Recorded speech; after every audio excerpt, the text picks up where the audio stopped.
Le report de la rentrée, ça a été d'abord une décision qui a été parachutée pratiquement sur les gens, parce que les gens étaient déjà en train de se préparer, les collègues enseignants, les parents d'élèves, tout le monde s'est préparé pour la rentrée, parce que des décisions de notes de service venant des différentes académies commençaient déjà à circuler. D'ailleurs, les conseils des professeurs, les conseils des ministres et les conseils des maîtres se sont tenus par-ci, par-là. Mais à la grande surprise de tout le monde, le 4, une décision du ministre de l'Éducation nationale a reporté la rentrée. Bon, c'est une décision. Vous savez, quand la décision a été prise, nous n'étions pas informés. Mais le lendemain, le ministre nous a rencontrés pour nous expliquer, nous donner les motivations de ce report, que c'est sur instruction, sur avis du comité technique et scientifique et aussi de la commission nationale, la commission de défense, qui a jugé très dangereux d'aller à l'ouverture des classes. Donc nous, on s'en tient à ça, parce qu'on fait confiance à nos médecins, à nos scientifiques par rapport à ces analyses. Mais nous avons des inquiétudes et nous avons pensé qu'il était préférable de chercher à utiliser d'autres alternatives et réunir les conditions nécessaires pour permettre aux gens et aux autres de se protéger et aller à l'ouverture des classes. Parce que le risque est là, et nous on est très inquiets par rapport à ça.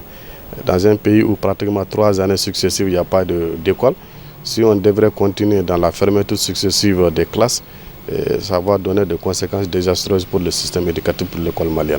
Le système éducatif malien doit être refondé. Ça, il faut le dire maintenant en appliquant surtout les mesures comme la méthode syllabique. Parce que moi-même, j'ai été victime, je suis un élément clé de la méthode syllabique. Parce qu'avec le syllabaire, l'enseignement est là, l'alphabet est maîtrisé.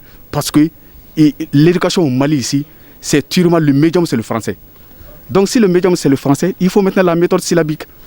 Les gens veulent maintenant nos langues vernaculaires, que ce soit le Bamarankan, le Fulfulde, le Soninké. On a fait une remarque fondamentale qui est là. Le médium même, c'est le français. C'est ce qui fait que, parce que quand au niveau de nos examens, les questions sont posées en français. C'est pourquoi les élèves ne comprennent pas, parce qu'en français, ils ne peuvent même pas lire. Ils ne peuvent pas comprendre. Pour répondre à une question, il faut savoir lire d'abord. Mais si ils ne peuvent pas lire, est-ce qu'ils peuvent répondre à une question? C'est pourquoi il y a l'échec cuisant. Les reports étaient nécessaires. Il faut les mesures d'accompagnement dès qu'il y aura la reprise. Et même avant, il faut une large sensibilisation de la population sur le Covid-19. Il ne s'agit pas, de mon point de vue, de fermer les écoles.